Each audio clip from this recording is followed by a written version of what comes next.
queridos, que aqui é como se fosse o vestiário antes do jogo. Aquele momento em que o técnico chega para os jogadores e fala assim: ó, essa é a hora, vocês vão subir lá e joguem, façam, aconteçam e tal. E motiva para que os jogadores saiam e lá eles possam jogar e fazer o melhor deles, né? Nós dizemos que é esse momento aqui, que é o momento em que Deus vai falar com vocês, e Deus vai estar ministrando exclusivamente para vocês através dos seus filhos, amém? Eu queria chamar aqui uma pessoa muito conhecida nossa, uma pessoa muito querida, uma pessoa que é quase um Tiranossauro Rex, de tanto tempo que está na igreja aqui já. Eu nasci e ele já estava na igreja. Eu perguntei para ele hoje, eu falei: sabe quando que a igreja foi, mais ou menos, quando que ela foi iniciada? Ele falou: não sei, cara, mas em 82 eu já estava assistindo o culto lá. Eu falei: caramba, eu estava nascendo em 82 ainda. Tá, nasci em 81, tá? Mas é uma pessoa que Deus tem usado muito, né? E é uma pessoa que eu brinco que Deus é tão maravilhoso, que Ele é a expressão da graça do Senhor. Que esse rapaz tem uma unção que a gente não tem como explicar. E graças a Deus, a gente tem feito algumas coisas aqui no culto de jovens. E temos colocado algumas pessoas que a gente não vê muito pregar, e Deus tem sido maravilhoso conosco. Ele tem oxigenado as ministrações, e Deus tem falado conosco. Então eu quero te pedir duas coisas. Se você está com o seu celular aí, eu gostaria que você ou desligasse ele, se for possível, ou você coloca no silencioso, para que a ministração não seja interrompida por causa do teu celular. Outra coisa que eu gostaria de te pedir: na hora que o pastor estiver pregando aqui, independente de quem seja, a gente sempre fala isso, queria pedir que você evitasse ficar no Face, no WhatsApp ou qualquer outra rede social que possa te roubar a atenção. Porque Deus tem uma palavra especial para você nessa noite. Ele preparou isso para você. E quando você fica distraído, então você está abrindo mão daquilo que Deus preparou para você. E aí durante a semana as coisas acontecem na sua vida e você não entende o porquê. Mas você não recebeu aquela palavra, aquela instrução que Deus estava te dando lá no sábado à noite através do pastor. Então que você possa receber a palavra do Senhor através da vida do nosso irmão, pastor Jefferson Pires. Uma salva de palmas para o nosso Deus.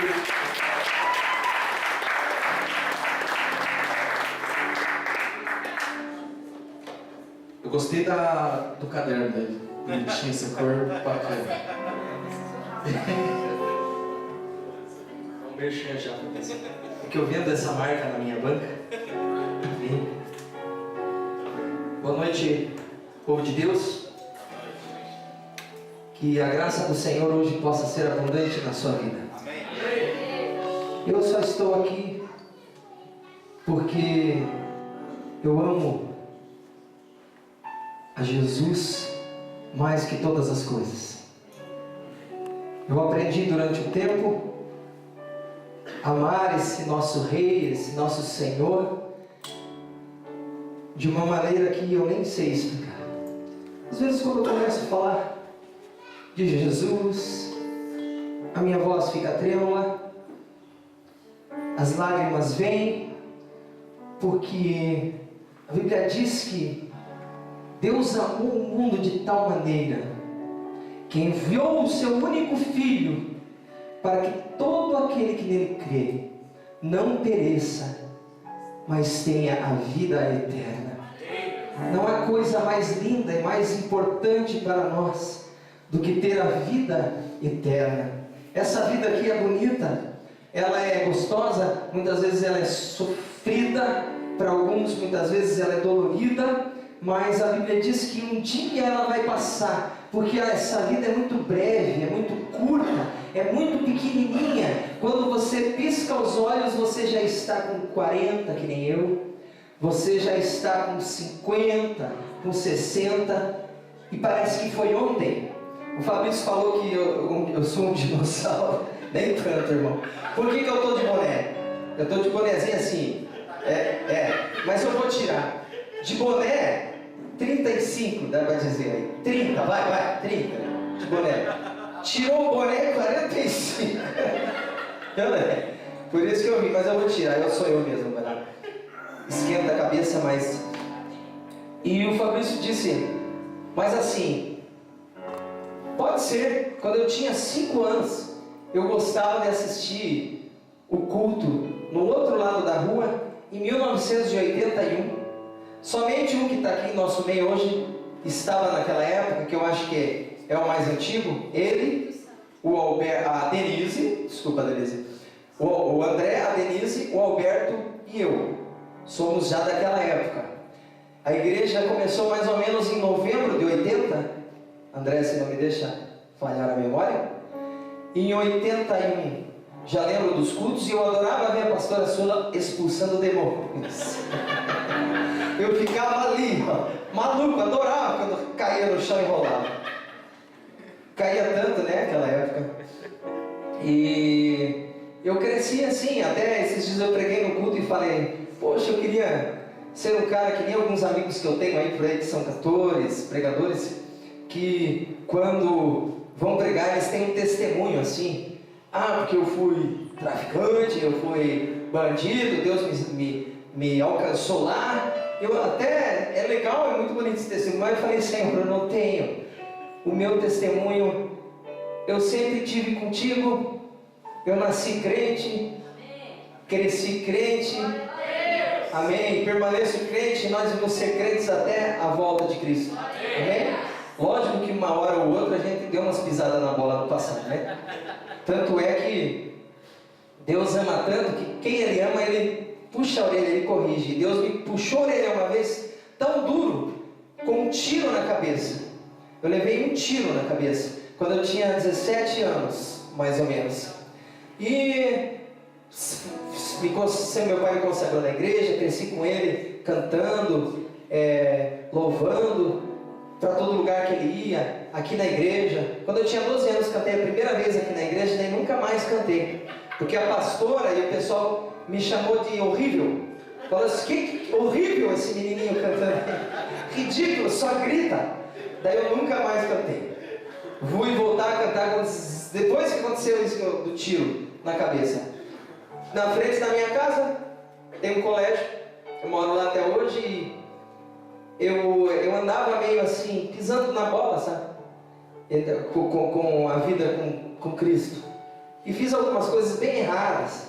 Roubava um mercadinho ou outro, assim, sem ninguém ver. Suquinho, chocolate. Andei fumando um cigarrinho. Para ver como era o mundo lá fora. Mas foi bem pouquinho disso. Fiz umas coisinhas erradas. Ia em umas lojas, às vezes colocava uma bermuda por baixo da calça para experimentar. Chegava em casa com 3 bermudas por baixo da calça do moletom. Camisa embaixo da jaqueta. Bem rápido isso. Eu com um colega. Graças a Deus. Aí Deus me puxou a orelha. Um dia eu treinava Muay Thai. Treinei muito. Desde 6 anos de idade eu já treinava Muay Thai. E eu voltei a treinar nessa idade. Já fazia uns 2 anos que estava treinando de novo. E andava com a roupa do Muay Thai. E fui para a escola e tinha um amigo que estava sendo pressionado por um rapaz. E eu fui defender meu amigo, metido, gargantão. Cheguei lá, intimei o cara, falei um monte de coisa, o cara puxou um 38. Esse cara foi preso esses tempos. É o maior traficante de Curitiba, hoje. Ele tem um pouco mais que a minha idade. Foi preso pela Polícia Federal um tempo atrás, saiu semana retrasada e voltou novamente para a cadeia. Ele mandou matar todo mundo que tinha na vila, que comandava a Evinha do Pó, aquela galera do SIC, lá onde eu moro, no SIC. E se tornou, depois daquilo que ele fez comigo, o maior traficante de toda a região, aí até de Curitiba. Tem helicóptero, tem muita gente que trabalha para ele. E ele me deu um tiro, mas não foi um tiro assim, proposital. E eu discuti com ele e fui dar de frente com ele, mesmo armado. Ele engatilhou, mandou eu virar na frente da minha casa, meu pai pintando lá dentro da casa. E eu virei, daí fiquei com medo. Aí eu gaguejei, era eu e o pastor Alberto ali. Gaguejei. Aí, você não está gravando isso, hein? Ai, meu Deus do céu. Gaguejei, eu vou levar um corte. Agora que eu assumi o louvor, meu Deus, desculpa, pastor. Comecei a gaguejar, apertei, né? Na época a gente fala apertou. Virei, de costas, e na hora que eu virei de costas, ele é um pouquinho menor que eu, ele pulou, com o revólver engatilhado, tem 8 pontos aqui, 4 aqui, 3 aqui, e bateu o cano aqui e disparou. Eu fiquei praticamente surdo, estava de costas, então eu imaginei que ele deu um tiro assim, ó, pá. E naquela época, assisti aqueles filmes Ghost, aquela coisa errada, e quando o corpo de quem estava no pecado falecia, vinha os, não sei se alguém lembra, vinha os demoninhos, as sombras buscar, e eu fiquei desesperado, porque eu vi todo aquele sangue caindo, e eu quase desmaiado, com um tiro na cabeça, pensando que era assim, tal, de frente, foi de raspão o tiro. E fui seguindo, queria ir para o colégio para fugir, subir para a quadra do colégio, fugir dos demoninhos, minha perna estava faltando força já, eu não queria olhar atrás, porque eu sabia que alguma coisa atrás não tinha lá para mim, e não era anjo. Sim, com a vida que eu estava levando, não era anjo. Aí foi que, resumindo, porque está fora do contexto um pouco, mas me levaram para o hospital, e eu fiquei muito pensando assim naquela hora, meu Deus, e agora, Senhor? E agora? E agora? Eu me arrependo. Quando eu estava no hospital, porque o médico falava bem assim, será que a bala está lá dentro ainda? Não sei se ele me enganava, o que ele falava assim. Se a bala tiver, é complicado e tal. Daí ele limpando aquela dor, que a anestesia não pegava direito. Aí eu fiquei imaginando meu pai, que meu pai ia ter um infarte, porque ele tinha problema no coração, e o filho mais novo, que sou eu, no hospital com um tiro na cabeça. Imagine a notícia, né? Para ele naquela hora ali, foi correndo para me ver. E o Senhor, então, depois daquilo, eu voltei bem firme para a igreja. Daí eu comecei a cantar de novo. Daí a pastora, que achava eu horrível, daí ela sempre pedia para estar cantando nas mensagens, e foi indo, e estou aqui até hoje. Eu sei que cada um tem o seu testemunho aqui, e Jesus tem sido maravilhoso na vida de todos, eu tenho certeza. E talvez essa noite você pense assim, que há um problema na sua vida, que você queira até voltar atrás, porque seguir a vida com Cristo muitas vezes não é fácil, é bom, mas assim, é tantas coisas que às vezes desanimam a gente. E quando eu imagino, eu lembro dessas coisas, me vem um hino, uma música antiga na cabeça, que eu queria compartilhar com vocês. Se você souber, pode adorar Deus um pouquinho comigo antes de eu começar a palavra. Ela diz assim, ó: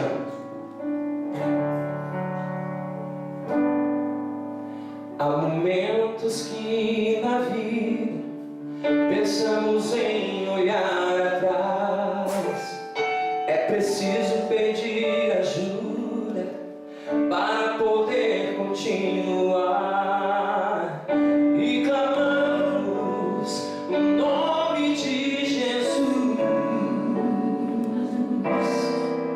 e clamamos o nome de Jesus, e clamamos o nome de Jesus. Ele nos ajuda a carregar a cruz. Ele te ajuda hoje. Há momentos que na vida, queridos, pensamos em olhar atrás, mas é preciso pedir ajuda para poder continuar, e clamamos o nome de Jesus, e clamamos o nome de Jesus, e clamamos o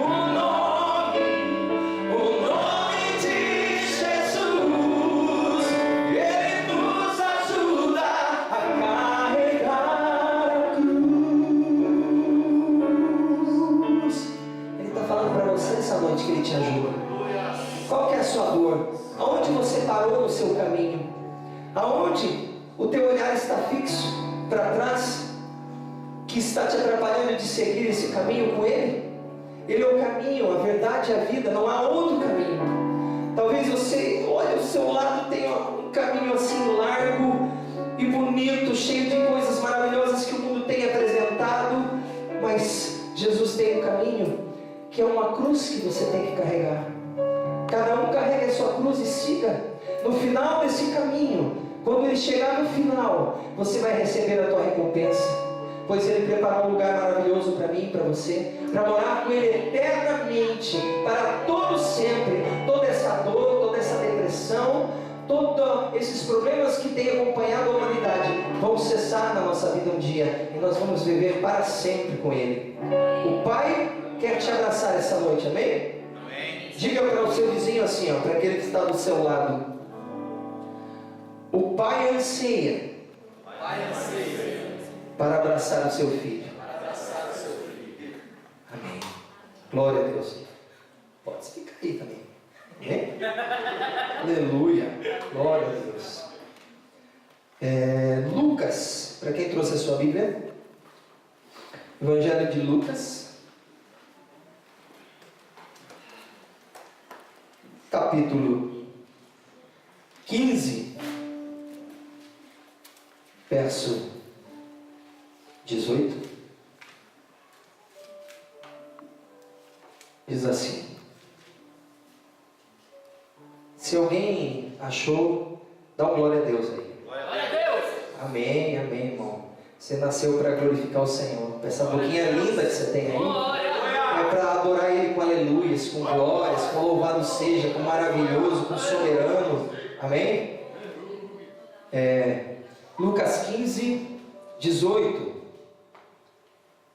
Levantar-me-ei, e irei ter com meu pai, e dir-lhe-ei: Pai, pequei contra o céu e perante ti. Já não sou digno de ser chamado teu filho. Faze-me como um dos teus trabalhadores. Amém? Para contextualizar melhor daqui a pouco, eu vou acabar lendo desde o começo. Tem muita gente que não conhece a história do filho perdido. E quando eu cheguei hoje aqui, eu falei: meu Deus, eu falo, não me chame para pregar.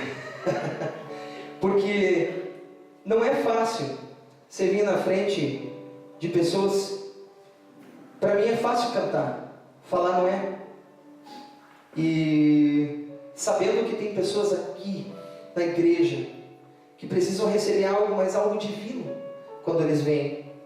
Algo que muitas vezes você está perdido e você precisa se encontrar. Você precisa receber uma unção de Deus. E eu falo: Senhor, eu não tenho condição, eu não posso. E eu vou 3 vezes geralmente no banheiro quando tem que pregar. Quando eu estava aqui, eu não estava no louvor, eu fiquei lá, voltei. Não liga, irmão, é o meu jeito de falar. E é a 3ª vez que Deus tem me dado a oportunidade de estar trazendo a palavra. E quando eu estava em casa, eu falei: eu vou pregar sobre a viúva, o filho da viúva de Naim.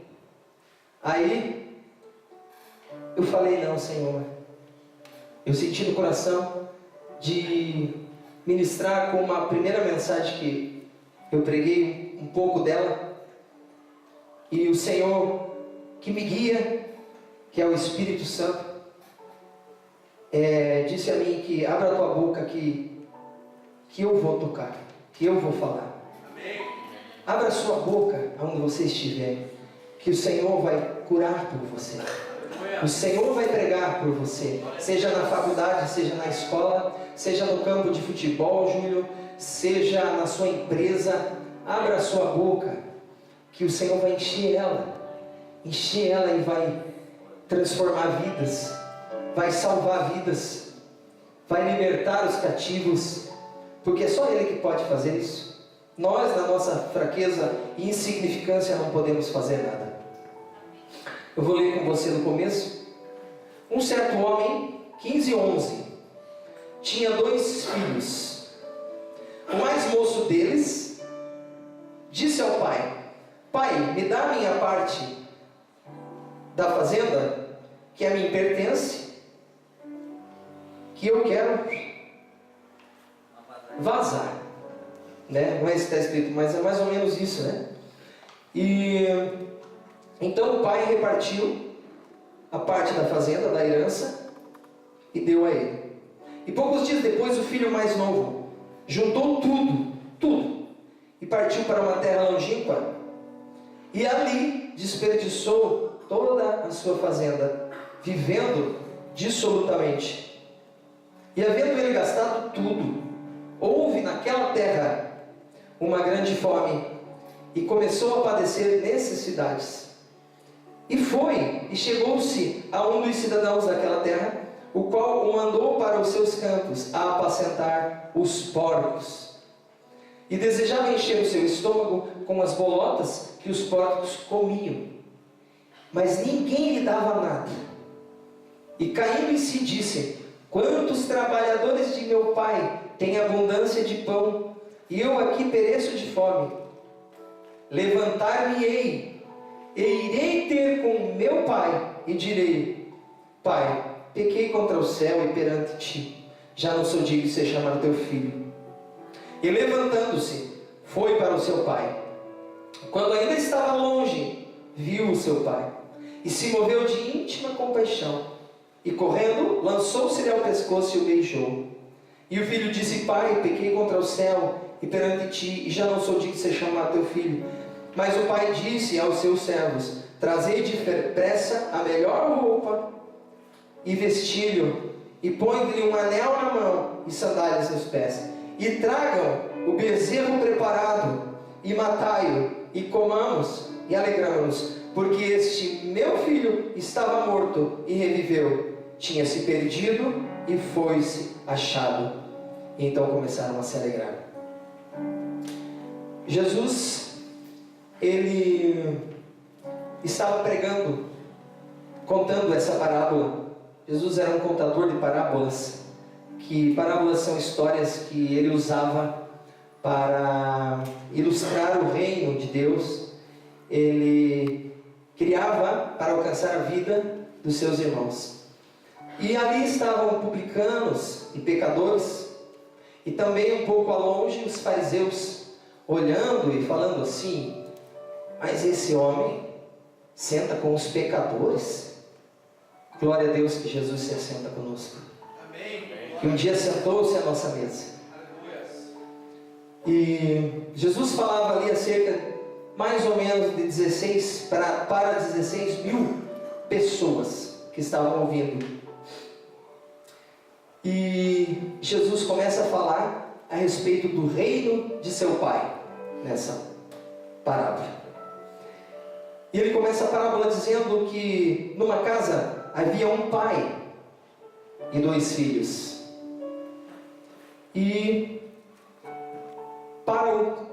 contestando para a época, essa família era uma família estabilizada, uma família que aparentemente o pai amava os filhos e os filhos amavam o pai.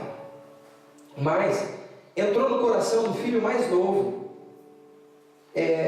a vontade de sair e conhecer além das fronteiras da fazenda, de conhecer além das portais daquela fazenda, de conhecer o mundo, ver como o mundo era.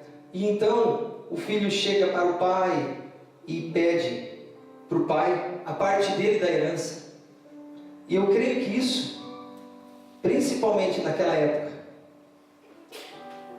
para os judeus principalmente, Jesus estava falando a eles, e para eles um filho, até nos dias de hoje, né, se nós pensarmos bem, já querer a sua parte da herança, quando o pai ainda está vivo, é uma afronta ao pai, ainda mais naquela época. O filho mais novo, não foi nem mais velho, o mais novo, querer a herança, é como se dissesse assim, desse uma frechada no coração do pai: eu quero que o senhor morra logo, o senhor não morre, então me dá a parte da herança que pertence a mim. Então, eu fico imaginando o pai entrando no seu quarto, desesperado, preocupado porque o pai ama o seu filho, e o pai tendo que fazer isso. E a Bíblia diz que o pai vai e dá a parte dele da fazenda. o pai é bom. E o pai deu para ele a parte da fazenda. E eu fico imaginando esse filho saindo com os seus cavalos, camelos, sei lá, com os seus servos, cheio de mantimento, cheio de ouro, cheio de prata, saindo e indo a caminho do que ele queria, da sua aventura. E a Bíblia diz que ele foi para uma terra longínqua. E eu fico imaginando nesse tempo o pai sofrendo com a falta do seu filho. O pai entra no quarto, não vê nada mais ali, porque quando a gente quer ir para algum lugar e a gente dá um kit que vai voltar, a gente deixa uma jaqueta, uma calça, né? Alguma coisa ali. E a Bíblia diz que ele levou tudo, ele pegou tudo que ele tinha e levou, dizendo assim que não voltaria mais, né? E o pai, com aquilo no coração, magoado, chega no quarto, olha o quarto do filho vazio, de repente vê a foto do filho e sabe que o filho não vai mais voltar. Enquanto isso, o filho, com a sua riqueza e os seus amigos lá no mundo, porque quando a gente tem dinheiro lá no mundo, quando a gente tem a nossa riqueza, chegam-se os amigos e nos oferecem tudo que o dinheiro pode comprar, nos oferecem tudo que nós podemos dar para eles. E eu creio que nesse tempo eles estavam ali, olha, vamos para aquela baladinha lá hoje, vamos, você tem dinheiro, paga para nós, vamos junto. Ah, hoje vamos sair com uma menininha aqui, amanhã passou o dia, vamos com outra menininha, todo dia uma coisa diferente nesse sentido. E começaram aí com o tempo ir para a prostituição. Mais além eu não li, mas depois eu vou ler, você vai entender. Então esse filho começou a gastar o dinheiro dessa maneira. E os amigos, vamos lá naquela boca, naquela boate, vamos usar aquela droga, aquela bebida e tal. E muito dinheiro, e nisso o pai todos os dias, durante esses anos, todos os dias, final da tarde, vai lá para a varanda da sua fazenda, para o alto da sua fazenda, talvez se assenta numa cadeira, deita numa rede e fica olhando para os portais da fazenda, esperando que o filho volte. E passou-se os meses, os anos, e todo dia ele vai, porque o pai nunca se esquece do seu filho, do filho que ama, o pai não esquece. E o pai fica imaginando o filho voltando por aquelas portas e entrando e abraçando, mas passa o tempo, o filho não vem.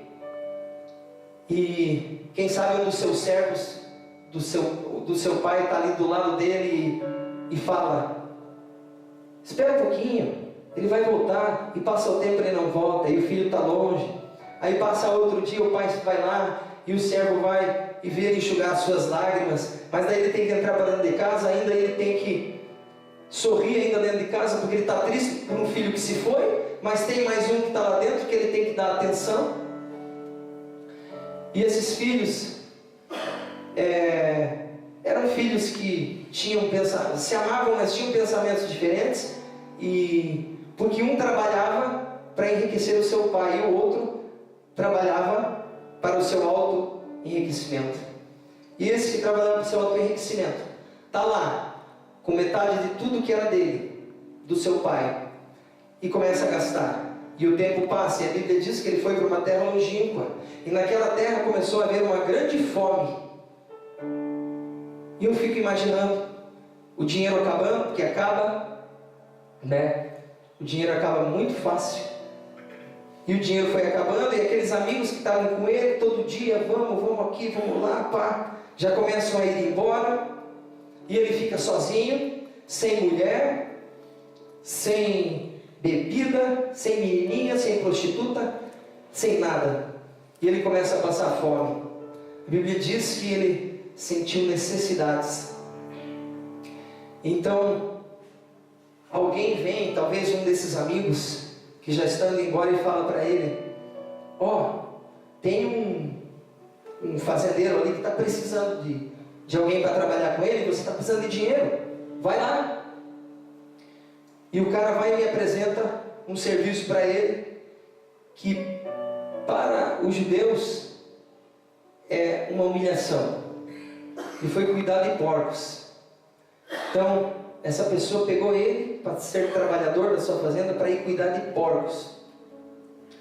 E a Bíblia diz que quando ele via os porcos ser alimentados pelas bolotas que davam para os porcos, pelas alfarrobas que davam para os porcos, ele sentiu inveja dos porcos. Imagine só, querido, você sentir inveja de porco, você morrendo de fome, né? Sentir inveja do que o porco está comendo.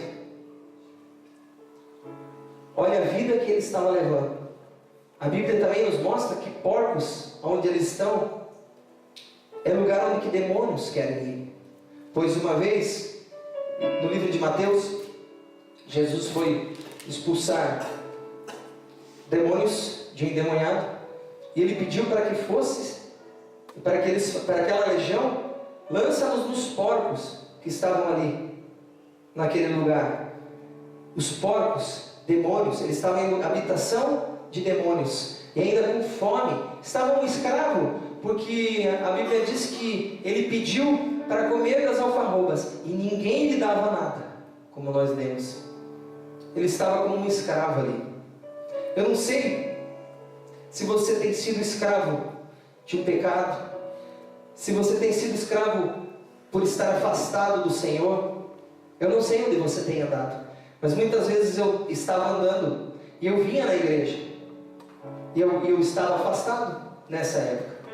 Eu estava comendo com os porcos, estava indo por um caminho, graças a Deus foi muito brevemente, que era o caminho da morte. Eu não sei como está você. Eu era adolescente naquela época, 16, 17 anos.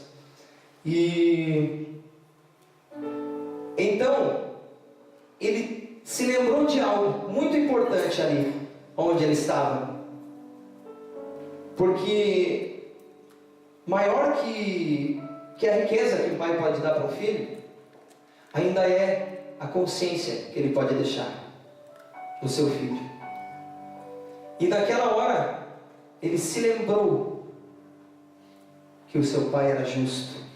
Ele estava caído, porque a Bíblia disse, ele se levantou e disse assim: na fazenda do meu pai, até os jornaleiros têm fartura no que comer e no que beber e no que vestir. Até os jornaleiros, até os trabalhadores de meu pai têm fartura, porque meu pai é justo. Mas eu estou aqui porque eu escolhi sair, e eu estou caído na lama. Mas aí a Bíblia diz aqui, vem comigo, e caindo em si, disse: quantos trabalhadores do meu pai têm abundância de pão, e eu aqui pereço de fome?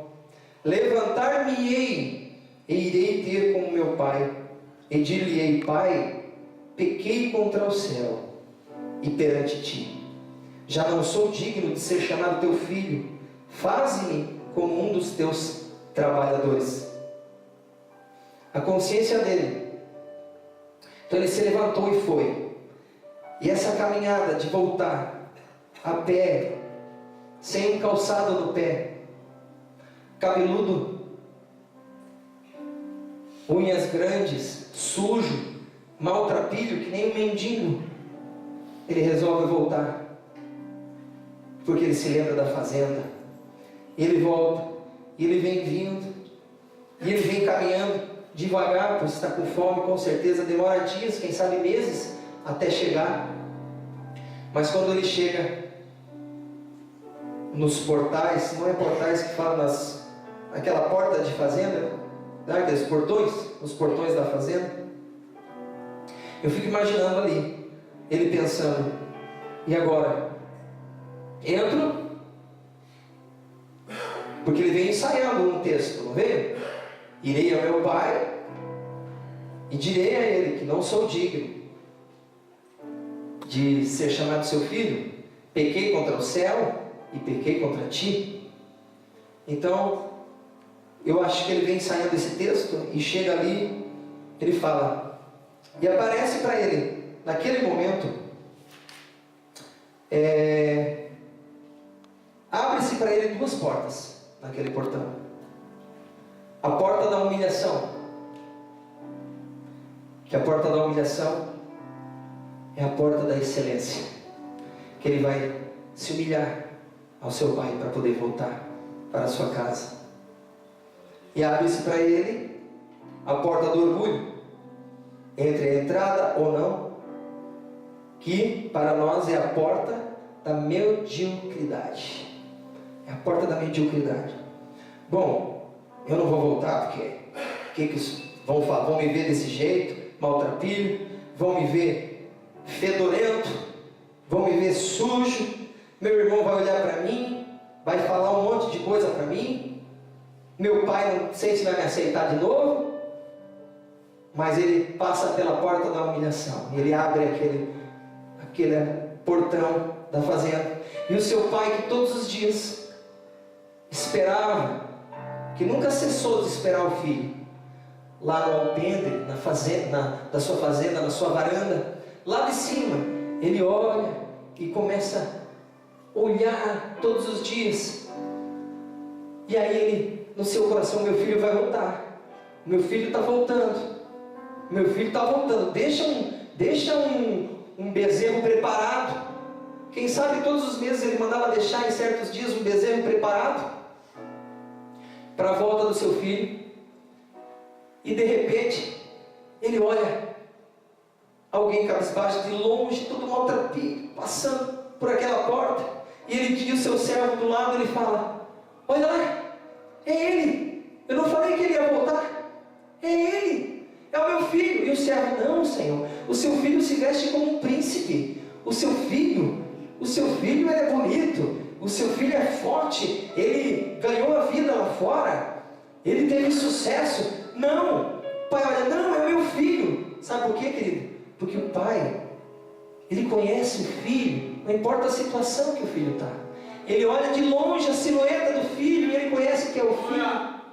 Ele conhece você de longe. Você pode estar no pecado, você pode estar na lama, o pai olha e vê que você é dele, ele sabe, ele espera você voltar para a fazenda.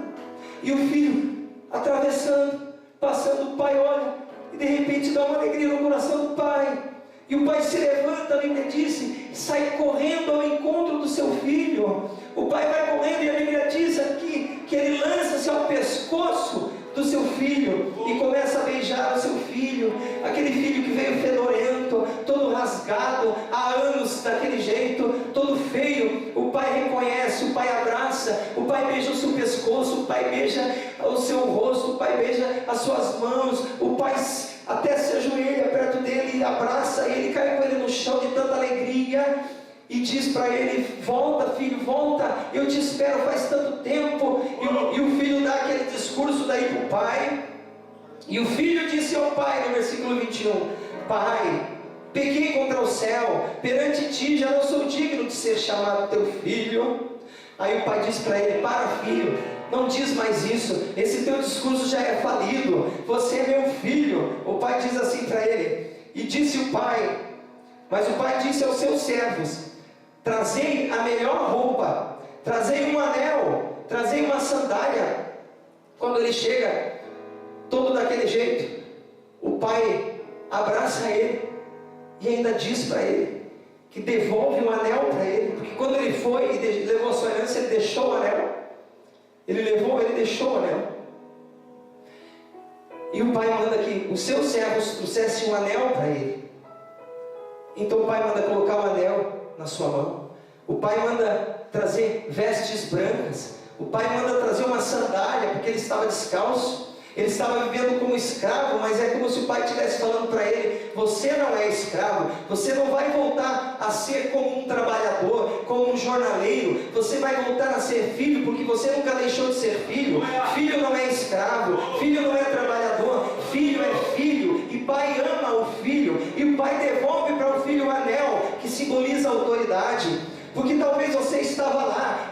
estava lá sendo humilhado, até pelos senhores, comendo bolotas de porcos. Mas quando você volta para a fazenda do Pai, o Pai, Ele não olha para você com desprezo, Ele olha com olhos de amor, e Ele ainda coloca o anel de autoridade na sua mão. Por que o anel, pastor Jefferson? Porque os demônios vão olhar para você e falar assim, ó, você pecou, você prostituiu, você usou droga, você fez isso, você fez aquilo, mas você está voltando, e você não é escravo, você é filho. Os demônios olham para você e vão falar, não, ele não pode. Mas daí quando você levantar a sua mão, eles vão olhar na sua mão o anel de autoridade que o Pai devolveu para você, o anel de filho. E não adianta vir para cima de você e falar, não, você não pode ir para o culto, você não pode ir tocar, você não pode cantar, você não pode pregar. Não, o Pai te chamou, você voltou para Ele, Ele colocou na sua mão o anel de autoridade. Você estava sujo, o Pai mandou que colocasse vestes de príncipe nele, vestes de príncipe. Ele foi vestido com vestes de príncipe, que são as vestes da justiça.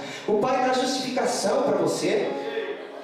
E além de tudo, o Pai te dá nos seus pés descalços, doídos, machucados, uma sandália,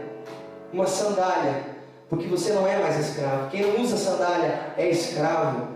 Aquele que anda descalço é escravo, mas você não. O Pai deu uma sandália para você caminhar com Ele, para você voltar para a casa do Pai, para você adorá-lo novamente, para você ter fartura novamente, para você se vestir novamente como se vestia como príncipe, pois você é príncipe do Senhor. E o Pai te chama, volta, o Pai te chama. A Priscila cantou um hino tão lindo aqui, Deus me ama, não importa o que você fez. Como que é um pedacinho? Canta esse pedacinho. Mesmo sendo assim, pecador, Deus me ama. Mesmo sendo falho, mesmo sem merecer, Deus me ama. Só para mim, Senhor. Isso é para você, amado.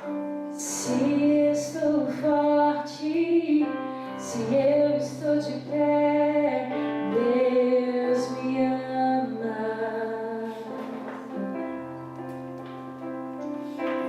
Se estou fraco, se eu estou caído, Ele não deixa de me amar. Aleluia. Sem o seu amor, sem o seu perdão, o que seria de mim? Seria de nós. Deus me amou tanto que entregou seu filho para morrer em meu lugar.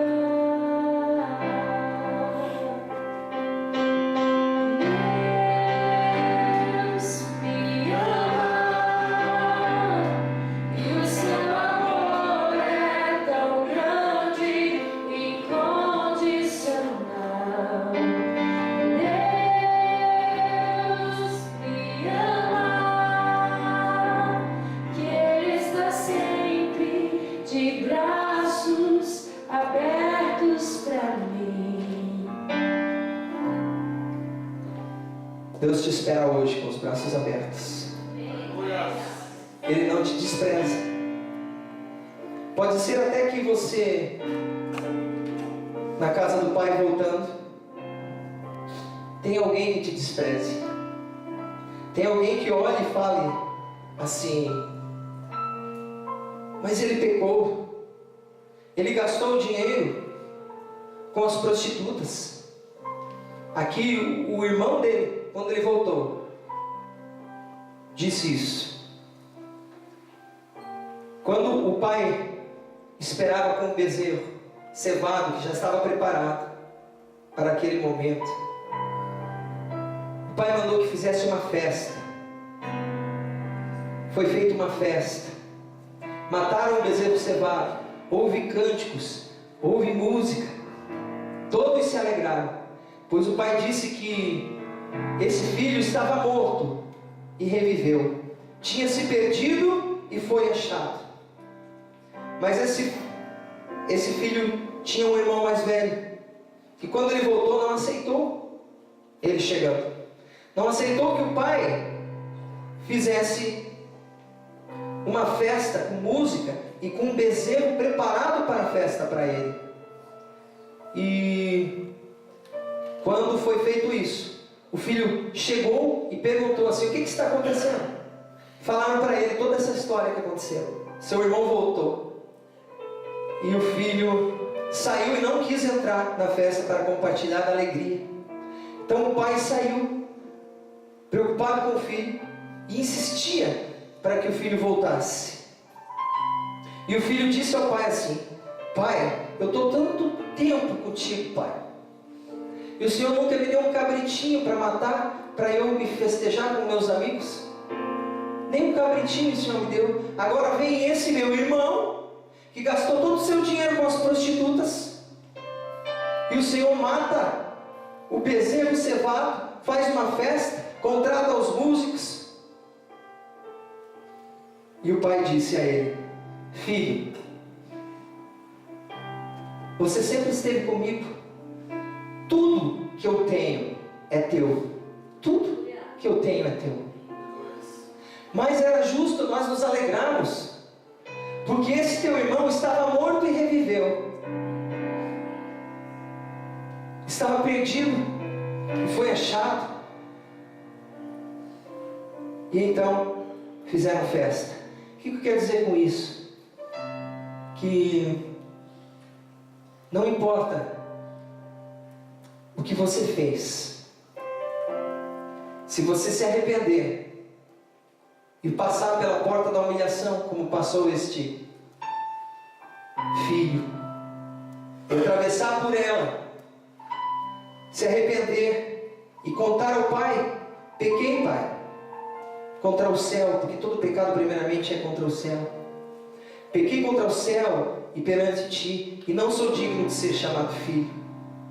Se você se arrepender dessa maneira e voltar ao pai e disser com o coração aberto a ele, o pai lhe devolve o anel de autoridade. O pai lhe veste com vestes de justiça. O pai lhe coloca o calçado da salvação. E o pai vai te fazer caminhar com ele novamente. E a glória desse segundo tempo será maior que a glória do passado. E se você está numa situação com o Senhor essa noite, como esse filho mais velho, que tudo era dele, mas ele sentiu uma inveja, um remorso, não faça isso. Se alegre, porque o Senhor tem mostrado que muitos dos que se foram daqui virão. E você tem que estar preparado para receber aquele que vai voltar. Tem muitos já voltando, Fabrício. Tem muitos voltando, talvez ainda não nesse culto, talvez ainda não nesse culto. Eu não sei porque não tenho acompanhado, mas no culto de quinta, no culto de domingo, tem gente que estava lá, ó, no mundo do pecado. Músicos que foram e estão voltando. Não sejamos ignorantes como foi esse filho mais velho. Vamos abraçar aqueles que estão voltando, porque o Pai ama de igual maneira. Tudo é teu e tudo é dele que está voltando. E eu quero convidar você que ainda não está firme com o Senhor, que lá dentro do seu íntimo você sabe o que você tem feito lá fora, seja onde for, assim como eu ano passado, pior ou melhor um pouquinho, assim como alguns aqui que tem um testemunho lindo. E talvez você está dentro de si mesmo, perdido, mas o teu pai está aqui e ele te encontrou. O teu pai te viu. O filho pródigo, quando veio, passou pelo portal, ele não viu o pai, mas a Bíblia diz que o seu pai o avistou de longe. Ele não tinha visto o pai, mas o pai te avista, querido. querido. O Pai já está te olhando. Você passou por aquelas portas, o Pai já estava te olhando, ansioso para te abraçar esta noite, ansioso para se lançar no teu pescoço e beijar o teu pescoço e dizer: volta, fica comigo, pois eu tenho uma obra grande na sua vida. O que passou, passou. O teu pecado eu perdoo. Caminha comigo, porque grande é o que o Senhor tem para fazer na sua vida. O Senhor quer te fazer um grande vaso, usado nas mãos dele. E eu quero te convidar, se você quer caminhar com o Senhor, aí dentro de você, que você pense, reflita no que foi falado aqui. Eu gostaria que todos ficassem um pouquinho de pé, para não constranger ninguém. E se você sentiu no seu coração essa noite de voltar à casa do Pai, talvez você está aqui como uma dracma que foi perdida aqui, não saiu ainda, mas está perdido, não sabe o que fazer, está longe do amor do Pai. O Pai te chama essa noite para te abraçar. O Pai te chama e diz que te ama. E o Pai te recebe. E todos esses irmãos mais velhos te recebem também em nome de Jesus. E te abraçam essa noite. Eu gostaria que a Priscila cantasse essa mesma música. E se você mesmo, lá no fundo, não estiver com vergonha, puder vir à frente, para que o Pai te abrace e ministre ao seu coração. Vem. Não importa quanto tempo de igreja você tem, não importa quanto tempo você teve, não importa o que os outros vão pensar, o Pai quer te abraçar. Assim, pobre pecador, Deus me ama.